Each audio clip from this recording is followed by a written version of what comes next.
지난 시간에 우리가 예배에 대한 말씀을 같이 봤는데요.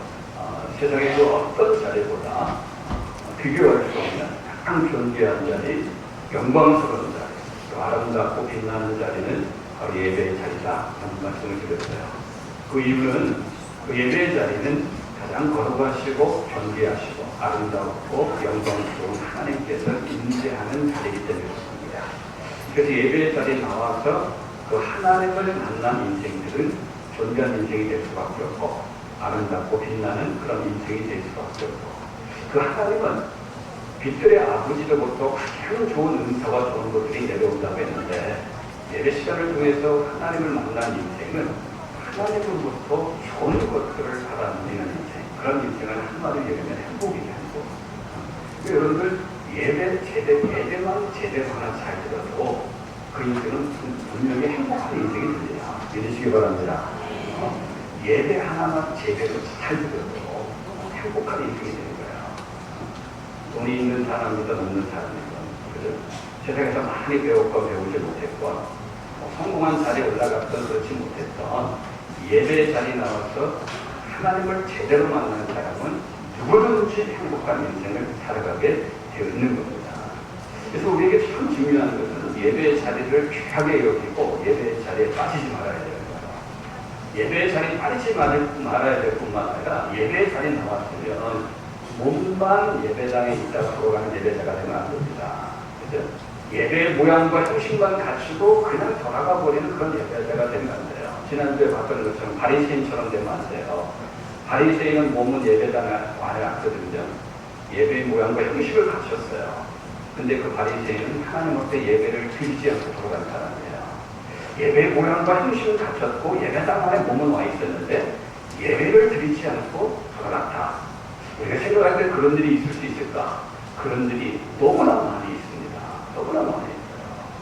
그러니까 예배당에 우리 몸이 오는 것도 중요한데 정말 예배를 드리고 돌아가는 게 더 중요하고, 우리가 드리는 이 예배가 예배라는 단어를 붙여도 부끄럽지 않는, 하나님께서 지금 저와 여러분들에게 너 지금 뭐하고 있니? 하나님 보면 몰라요. 나 예배 드리고 있잖아요. 그러니까 하나님 앞에 정말 자신 있게 내가 지금 예배 드리고 있어요.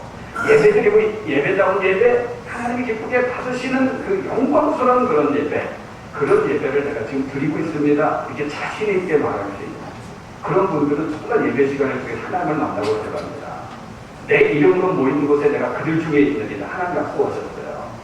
하나님은 이렇게 빚만 하시는 분이 아니에요. 공수표 남발하시는 분이 아니에요. 약속하셨으면 이 자리에 하나님이 임재하시는 거예요.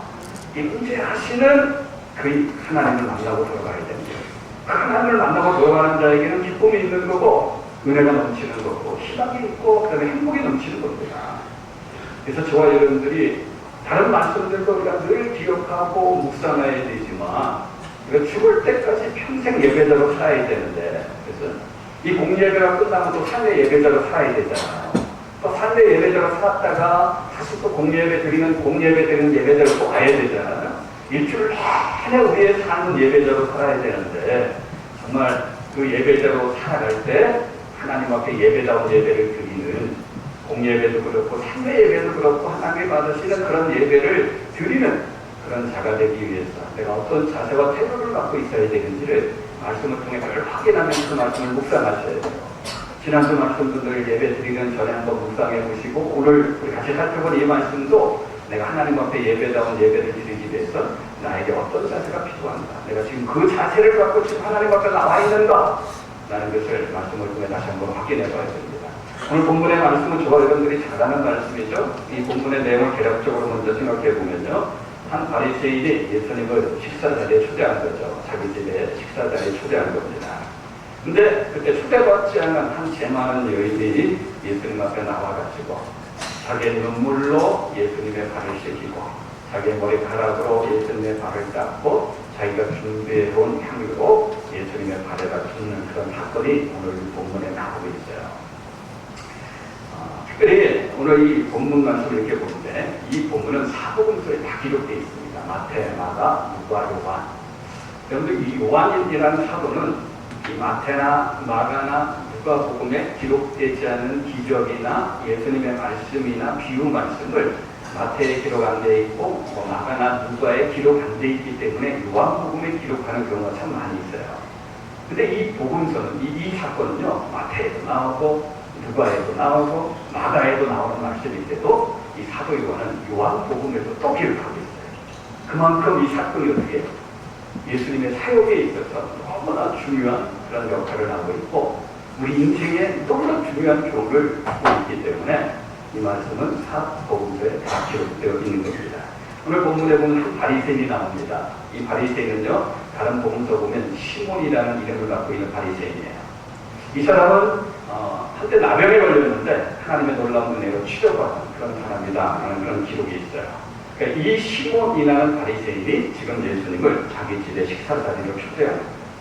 그러니까 예수님을 초대했는데 문제는 뭐냐면 이 바리새인이 그 당시 간습으로 볼 때 그 당시 간습적으로 이렇게 행해지고 있는 이 손님 접대법이 있는데 이 손님 접대법을 하나도 행하지 않는 거예요. 관례적으로 그 당시에 평범한 유대인들이 자기 집에 손님이 오시면 이게 관습적으로 관례적으로 행하는 손님 접대들이 일반적인 손님 접대법이 있는데 이 바리새인은 그 손님 접대법을 하나도 행하지 않습니다. 어떤 면에 있어서 이 바리새인들은 의식과 형식을 아주 중요하게 생각하는 사람이기 때문에 여러 문제에 바로 철저하게 지키는 사람이거든요. 그런데 자기 집에 손님이 왔는데도 불구하고 주인으로서 손님에게 대우해야 될 그런 어떤 손님 접대 그걸 하나 행하지 않아요. 원래 그 당시 평범한 사람들 유대인들이 자기 집에 손님이 들어올 때 그들이 관례적으로 행하는 그 손님 접대법이 뭐냐면 손님이 일단 자기 집에 들어오면 그 주인이 달려나가서 그 손님의 볼에다 입을 맞춥니다. 그건 거룩한 입 맞춤이다 그래요. 환영하는 뜻으로 손님의 볼에 입을 맞춰요. 그리고 나서 두 번째로 하는 일이 뭐냐면 이스라엘 나라가 중동 지방 사막지대이기 때문에 하루 종일 돌아다니면 어떻게 먼지가 막 흩날리고 흙이나 먼지가 막 흩날리기 때문에 이 샌들 같은 것을 신고 사는 그런 문화이기 때문에 이 발에 흙이 묻을 수밖에 없어요. 그래서 손님이 자기 집에 들어올 때 두 번째 속다는 게 뭐냐면 종도를 시켜서 그 손님의 발을 깨끗하게 씻어주는 거예요.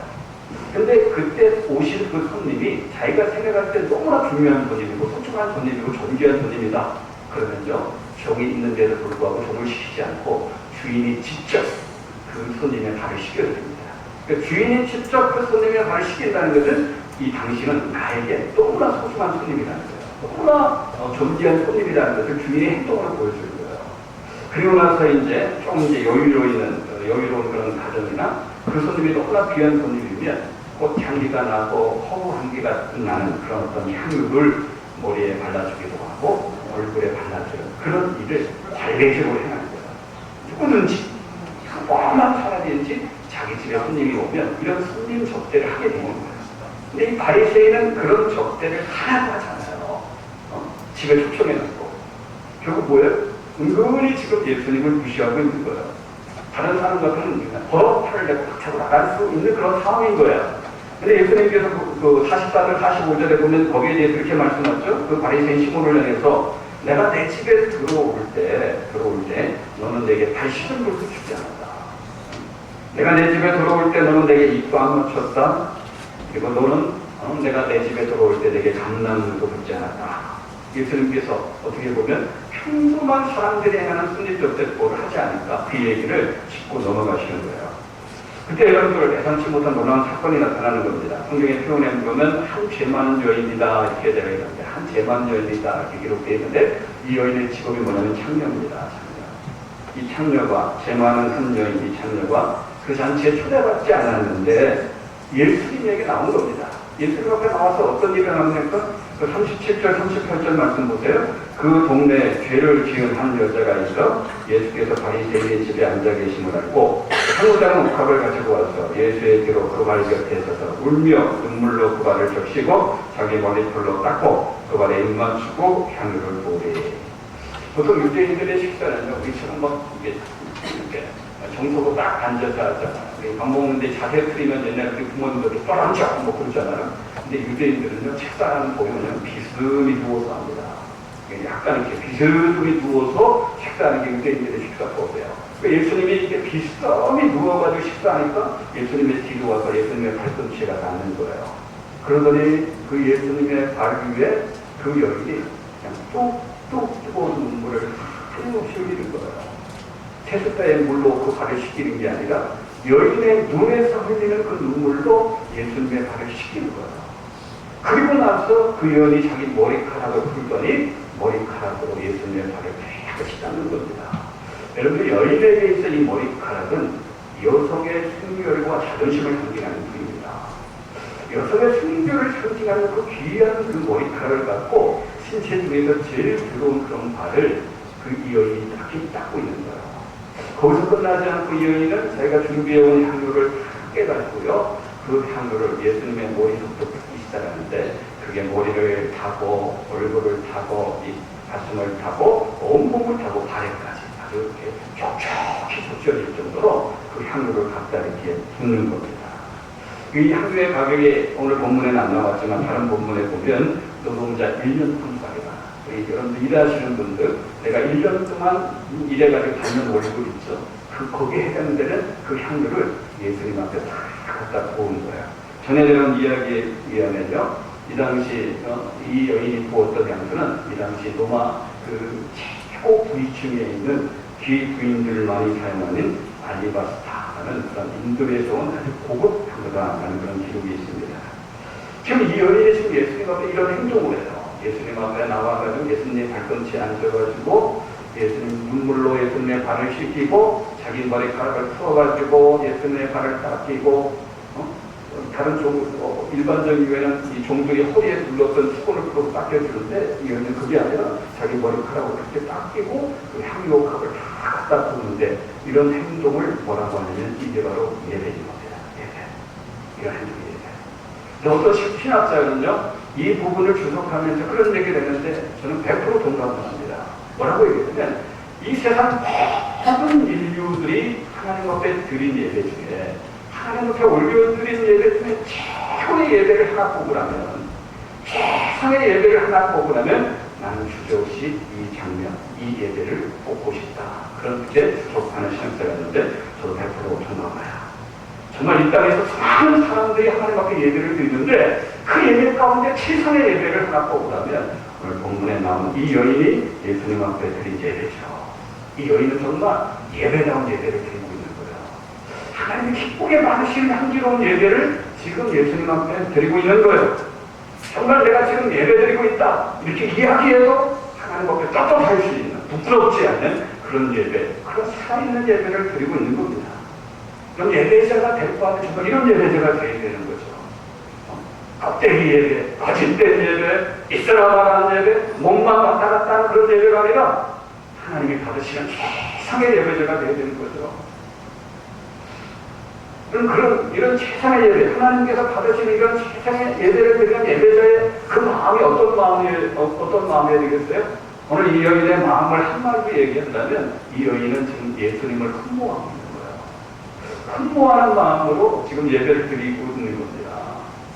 흠모하는 마음이 어떤 마음입니까? 여러분들 혹시 누군가를 흠모해 본 적 있나요? 짝사랑하는 정도가 아니라 누군가를 정말 흠모해 본 적이 있나요? 누군가를 정말 흠모해 본 적이 있는 분이 있다면 이 여인이 갖고 있는 흠모의 마음이 뭔지 알 거예요. 흠모의 마음은 우리가 딱 한 단어로 이렇게 정의할 수 있는 건 아니에요. 근데 흠모의 마음에는 반드시 있어야 될 것이 몇 가지가 있는데, 그 첫 번째가 뭐냐면, 여러분, 우리가 누군가를 흠모하는 마음을, 누군가를 향해서 흠모하는 마음을 갖고 있다. 그 말은 무엇이 있다는 것은 무엇이 있다는 말인가 하면 그 사람을 향해서 깊은 존경을 표하고 있다는 거예요. 그냥 존경이 아니라 정말 깊고 깊은 존경. 그 존경을 내가 그분에게 대신 표하고 있는 거죠. 흠모하는 마음이 있는 사람은 깊은 존경을 표하는 거예요. 거기서 끝나잖아요. 흠모하는 마음이 있다는 것은 또 한 가지 뭐냐면 그 대상을 향해서 애틋한 사랑이 있는 거예요. 깊은 존경에다가 애틋한 사랑이 있어요. 가끔 청년들 서로 애틋하게 이렇게 사랑하는 거 보면 어떤 자매가 어떤 형수를 정말 애틋하게 사랑을 하는데 그 애틋한 사랑의 마음을 어떻게 표현을 하냐면 하루 종일 직장에서 일하고 집에 와서 피곤하는데도 그 형제를 생각하면서 다 종이학을 줬는 거예요. 천만의 종이학을 줬는 거예요. 그날 적을 때마다 그 형제를 사랑하는 사랑하는 마음으로 애틋한 마음으로 그런 마음이 애틋한 사랑의 마음이죠. 깊은 존경이 있고 두 번째는 이 애틋한 사랑이 있고 또 거기서 끝났잖아요. 흠모의 마음이라는 것은 감탄이 같이 담겨져 있는 거예요. 우리가 어떤 아름다운 그런 장면을 볼 때 와 하면서 감탄하는 것처럼 주님 그분을 볼 때 주님이 나를 위해서 행하신 그 놀라운 일을 생각할 때 우리 안에서 감탄이 터져나오는 거죠. 그 마음이 무슨 마음이에요? 흠모하는 마음이에요. 그런 마음을 이 여자가 지금 얘기하는 거예요. 예수님을 향해서 깊은 존경심을 표현하고 애틋한 사랑을 또 표현하고 예수님과 그분이 자기를 위해서 행하신 그 일을 생각하면서 감탄하면서 지금 예배하고 있는 겁니다. 여러분들 이 여인이 지금 이런 흠모의 마음을 갖고 예배를 드리고 있는데 지금 예배 자리에 나와서 예배하는 저와 여러분들 한번 솔직하게 그러면서 두려운 마음으로 우리 자신들 한번 돌아봅시다. 지금 나 주님을 예배하고 있는데 이 여인이 예수님을 예배하고 있듯이 우리도 지금 예수님을 예배하는데 우리 안에 이런 흠모의 마음이 있습니까? 정말 주님을 향해서 깊은 존경의 마음이 있나요? 애틋한 사랑의 마음이 있나요? 주님이 한 주간 동안 내게 베푸신 사랑과 은혜 때문에 감탄하면서 하나님 앞에 저와 여러분들 지금 예배를 드리고 있습니까? 그 차이가 어디서 날까요? 누구에게 흠모한 마음으로 예배를 드리는데 만약에 이런 흠모한 마음 없이 예배를 드리고 있다면 그 차이가 어디 있을까요? 우리가 예배를 드리는 게 중요한 게 아니죠. 우리가 흠모하는 마음으로 예수님을 예배하지 않는다면 우리가 드리는 이 예배 시간에 드리는 헌금, 찬송 이런 거 다 종교 행위는 될 수 있지만 하나님이 바로 지금 예배되지 않아요. 우리 사람들도 마찬가지 아니에요? 우리가 주님을 흠모하는 마음 없으면 여러분들이 예배 시간에 올려드리는 이 찬양이 합창은 될 수 있어도 찬양은 못 됩니다. 우리 찬양대 축복합니다. 합창이 아니라 찬양을 드리시기를 주의 이름으로 축복합니다. 합창이 아니에요. 찬양을 드리셔야 돼요. 우리도 마찬가지예요. 종교 행위가 아니라 진정한 예배를 드려야 돼요. 뭐가 있어야 돼요? 흠모하는 마음. 이런 흠모하는 마음. 어떨 때 이런 마음이 생깁니까? 우리 여러 가지 생각할 수 있지만 가장 중요한 거 하나 있어요. 그게 뭐냐면 저와 여러분들이 주님을 제대로 한다면 대충 하는 게 아니라 적당히 하는 게 아니라 반만 하는 게 아니라 겉만 하는 게 아니라 정말 주님을 제대로 하면 우리 안에 이런 흠모하는 마음이 생기게 돼 있어요. 오늘 본문의 바리새인의 모습을 보세요. 이 바리새인은 예수님에 대해서 어떻게 생각하고 있는지 39절 한번 보세요. 39절에 보면 예수를 청한 바리새인이 그것을 보고 마음에 드는데 이 사람이 만일 선지자라면 자기를 만지는 이 여자가 누구며 어떠한 자 곧 죄인인 줄을 알았으리라 하거늘. 지금 이 바리새인은 예수님을 어떻게 알고 있냐면 대충 알고 있어요. 적당히 알고 있는 거예요. 예수님을 자기의 메시아, 자기의 죄를 용서해 주시고 자기를 영원한 죽음과 저주와 형벌과 심판에서 구원해 주실 구원자로 알고 있는 것이 아니라 여기 표현해 보면 이 바리새인 뭐라고 해요? 만일 이 사람이 보면요? 만일 이 사람이 보면 선지자라네요. 그러니까 이 바리새인은 예수님을 바라보는 시각이 이 사람은 선지자일 수도 있고 선지자가 아닐 수도 있다. 그 시각을 갖고 있는 거예요. 메시아가 아니에요. 구원자 하나님이 아니에요. 이분은 선지자일 수도 있고 선지자가 아닐 수도 있다. 그러니까 많이 쳐주면 뭐가 되는 거예요? 선지자 아닐 수도 있는데 많이 쳐줘봤자 이 사람은 이 예수는 뭘 보는 거예요? 많이 쳐주면 이분은 선지자일 수도 있겠구나 그렇게 생각하는 거예요. 그런데 이 예수님께서 이 여인에게 이 여인을 대하는 그 모습을 보니까 이 바리새인 마음 가운데는 에이 선지자도 아니네 그렇게 생각이 든 겁니다. 만약에 예수님이 선지자라면 이 여자가 어떤 여자인지 아는데 부정한 여자인지 아는데 부정한 여자라면 그 당시에 납비 선생님 선지자들은 이 부정한 여자가 자기에게 접근하는 것을 막고 쫓아내야 되는데 예수님을 보니까 그렇게 하지 않거든요. 오히려 이 여자와 맞대해서 이렇게 어떻게 이 여자와 같아서 다시 앉아있는 거예요. 그러니까 에이 이건 선지자도 아니네. 선지자로 생각했는데 선지자도 아닌 거예요. 그러니까 그 뒤에 보세요. 예수님께서 그런 시몬을 향해서 야 시몬아 내가 너에게 부를 것이 있다. 이렇게 얘기하니까 40절에 보니까 선생님 말씀하세요. 그래요. 많이 선지자라면 그렇게 생각했다는 게 선지자도 아니네. 별로 신통치도 않네. 괜히 시간 낭비하네. 밥만 쓰는데 그렇게 생각하면서 이제 그 칭호가 이제 선생님 정도로 내려가 버린 거예요. 이 바리새인은 예수님을 아는데 대충 아는 거예요. 적당히 아는 거예요. 그러니까 예수님을 향해서 흠모하는 마음이 없는 거예요. 흠모하는 마음이 없다 보니까 어떻게 되는 거예요? 예수님 앞에 예배다운 예배를 드릴 수 없게 되어지는 겁니다. 그런데 오늘 이 본문에 나오는 이 여인은 다른 거죠. 이 여인은요, 예수님을 아는데 적당히 한 여인이 아니라 분명하게 확실하게 예수님이 어떤 분인가를 알까 예수님 앞에 흠모하는 마음으로 예배 드리는 거예요. 그럼 세상에서는요, 이처럼 예수님을 적당히 하는 사람들 많아요. 대충 하는 사람들 많습니다. 그러니까 그들은 절대 예수님 예배 못합니다. 예수님을 대충 알고 적당히 알면 흠잡을 수는 있어도 뭐 예수가 이렇다더라, 뭐 저렇다더라, 이렇게 판단하고 저렇게 판단하고 흠잡을 수는 있어도 흠모할 수는 없습니다. 근데 어쩔 수 없어요. 세상에 있는 사람들, 교회 밖에 있는 사람들은 그럴 수밖에 없어요. 예수를 알 길이 없으니까. 그렇죠? 어떻게 제대로 알 수 있겠습니까? 그럴 수밖에 없어요. 근데 안타까운 것은 교회 밖에만 그런 사람이 있는 게 아니라 교회 안에도 그런 사람들이 많으니까. 오늘 본문에 나온 이 바리새인처럼 예수님을 알긴 아는데 적당하게 아는 거예요. 대충 아는 거예요. 적당하게 알고 대충 아니까 그 예수님 앞에 예배를 드리고 나왔는데도 불구하고 흠모하는 마음이 왜 안 생기는 거예요.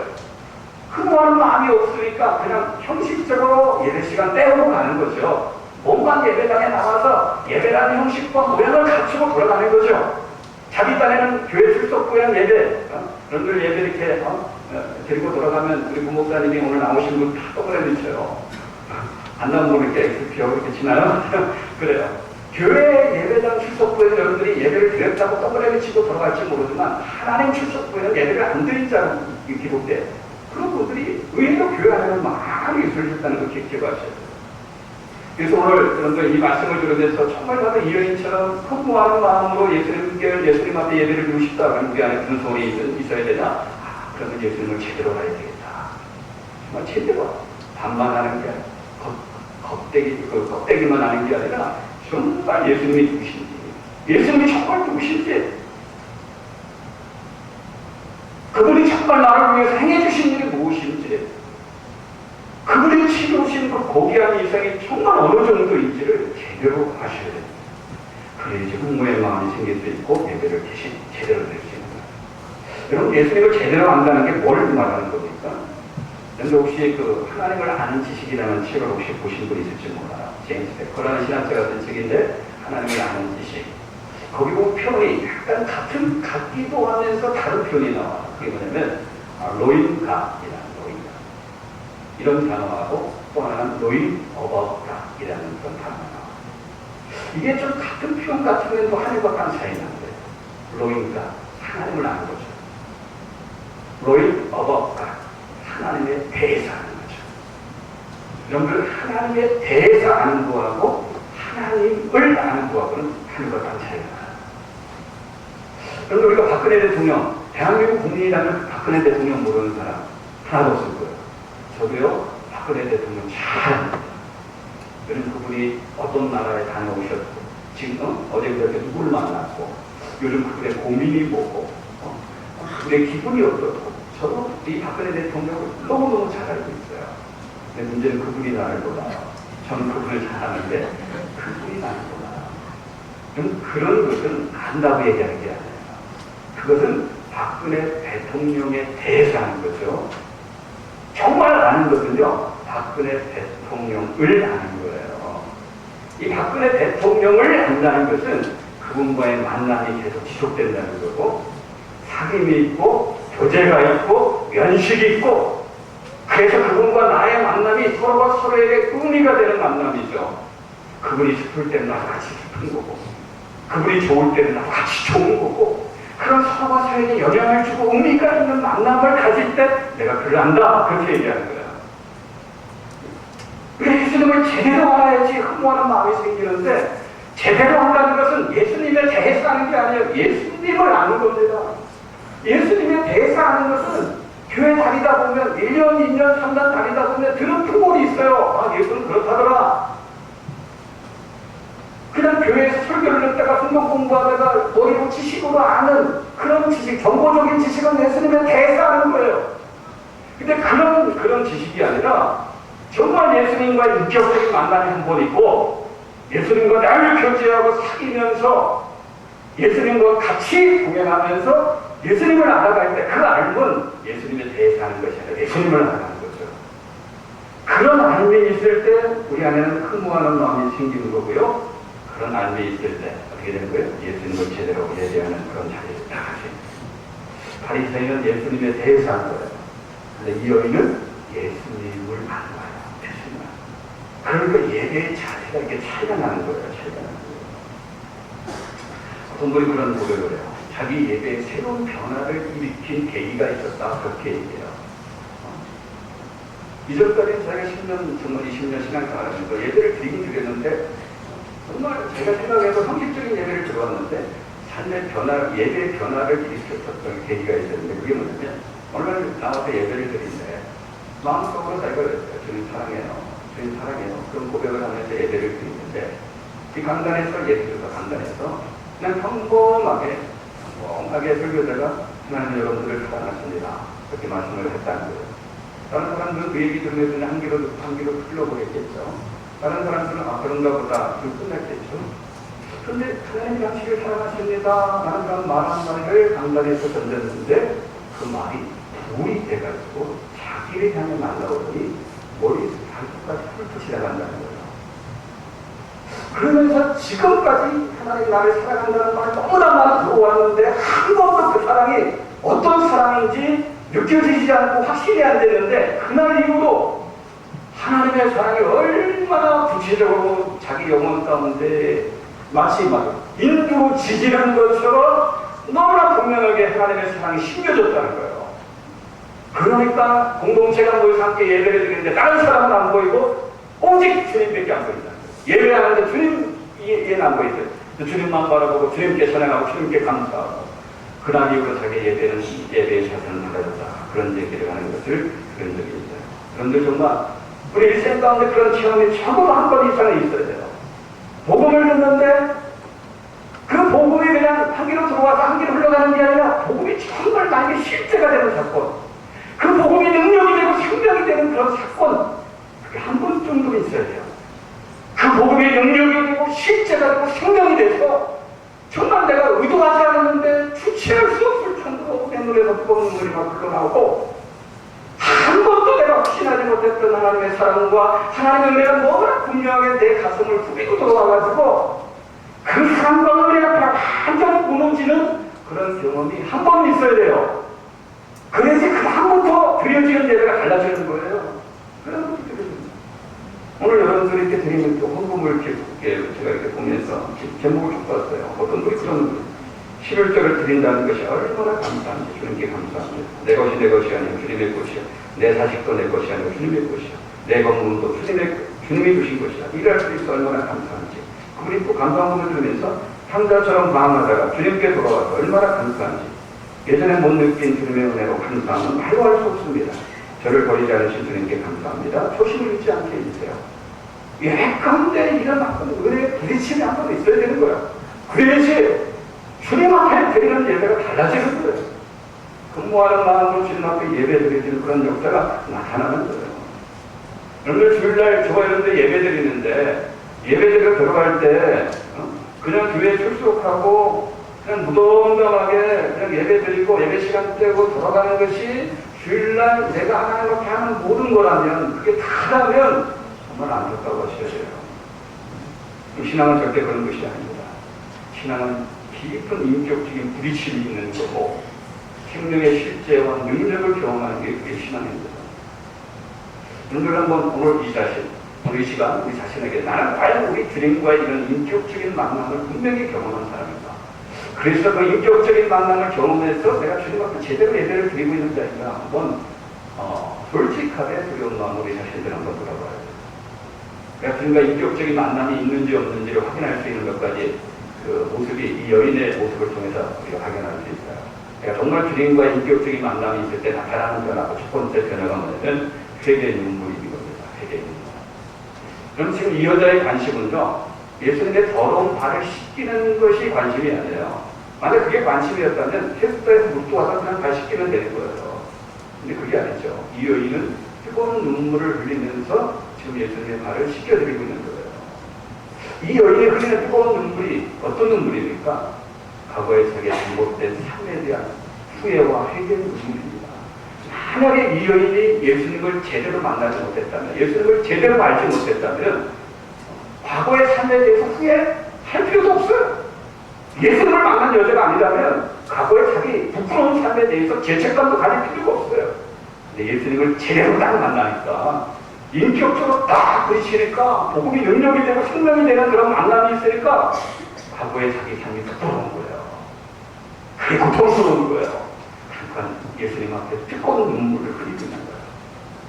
예수님과의 인격적인 만남이 있는 사람에게는 이런 회개의 눈물이 있습니다. 두 번째로 예수님과 이런 인격적인 만남이 있을 때는요, 과거의 잘못된 죄악을 끊는 결단이 있어요. 여러분, 지금 이 여인이 예수님 앞에 향유옥합을 다 깨서 드려요. 향유옥합을 다 깨서 드리는 이유가 어디 있을까요? 이 신학을 연구하는 학자들이 그런 주석을 써놨어요. 이 당시에 창녀들이 남자들을 유혹하는 방법이 뭐냐면 이 목에다가 향유병을 이렇게 건대요. 뭐 집에 향유옥합을 가진 큰 병이 있을지 모르지만 조금씩 따라와가지고 이 목에다가 향유병을 딱 걸고 여기서 나는 그 향수 냄새로, 이 향수는 보통 사람들이 목을 아주 꽂고 변수해요. 이 목에다 향유를 딱, 향유병을 걸고 그 향수 냄새로 남자들을 유혹한다는 거예요. 근데 이 여인은 지금 후에 향유옥합을 딱 깨서 지금 예수님 앞에 드려요. 드리는 이유가 뭐예요? 이제 앞으로는 그 향유옥합이 필요 없다는 거예요. 이전에 자기 삶을 살 때는 그게 필요해가지고, 자기 그 향유병에 그걸 집어넣어가지고 남자들을 유혹하기 그게 필요했기 때문에, 그게 필요했기 때문에 집에 나왔을지 모르지만, 예수님을 인격적으로 딱 만나고 나니까 그 죄악된 삶이 더 이상 필요가 없는 거죠. 이제 나는 그 죄악된 삶을 다 청산하고 이제 하나님 앞에 새로운 삶을 살겠다고 다짐하고 결단하니까 어떻게 되는 거예요? 그 향유옥합을 다 깨가지고 예수님의 발 아래 다 도와드리는 그런 일을 지금 이 여인이 하고 있는 거예요. 과거의 죄악된 삶을 끊는 거죠. 이게 인격적으로 예수님을 만날 때 나타나는 변화예요. 하나 더 보면요, 앞에서 우리가 이야기한 것처럼 예수님을 인격적으로 만나면 그때 비로소 흠모하는 마음이 생길 겁니다. 깊이 존경하게 되고 애틋하게 사랑하게 되고 주님과 주님이 하신 일 때문에 감탄하게 되어지는 그런 마음이 생기는 거예요. 그런 마음으로 예배를 드리는 거죠. 여러분들, 이것처럼 예수님과의 인격적인 만남이 있을 때 이런 변화가 우리에게 있어요. 그때부터 우리 안에는요, 예수님을 정말 제대로 알고 싶다는 소원이 생깁니다. 그래서요, 그런 분들은 이제는 하고 예수님을 알아가려고 노력을 합니다. 목숨 걸고 예수님을 알아가려고 노력해요. 말씀을 통해서 예수님 만나고, 기도를 통해서 예수님 만나고, 예배를 통해서 예수님 만나는 거예요. 말씀과 기도와 예배의 생활이 그 삶 가운데 끊으시잖아요. 형식이 아니라 이제 생명으로 예수님을 계속 만나면서 교제하면서 예수님을 더 분명하게 알아가면서 그런 마음으로 예수님을 예배하기 시작하는데, 그때 그 예배가 흥분의 마음으로 드려지는 예배예요. 그 예배를 하나님 기쁘게 받으시는 거예요. 그 예배를 통해서 하나님 그에게 기쁨을 주시고 복을 주시고 행복을 그에게 주시는 거예요. 그래서 그 인생이 이제 행복한 인생, 존귀한 인생이 되어지는 겁니다. 우리 사랑하는 우리 동역자 여러분, 정말 축복합니다. 정말 예수님과의 인격적인 만남, 이 부딪힘, 복음이 생명과 능력으로 부딪히는 이 변화, 이 체험이요, 혹시 없었다면 많은 시대 가운데, 여러분들 가운데 꼭 한 번 있길 바랍니다. 내가 지금까지 신앙생활을 하면서 이런 만남이 한 번도 없다면 죽기 전에 꼭 한 번, 죽기 전에 꼭 한 번, 이런 어떤 만남의 체험이 있어가지고요, 하나님 앞에 갔을 때 일생에 한 번만이라도 예배다운 예배, 제대로 된 예배 드리고 하나님 앞에 서야 되잖아요. 그렇죠? 부끄럽지 않는 그런 예배 드리고 하나님 앞에 서야 되는 거 아닙니까? 이런 만남의 축복이 저와 여러분들 가운데 다 있어서 남은 생에 정말 예수님을 제대로 알고 제대로 예배에서 승리하는 말미암아 인생도 승리하는 저와 여러분들 다 되시길 주님의 이름으로 축복합니다. 기도하겠습니다.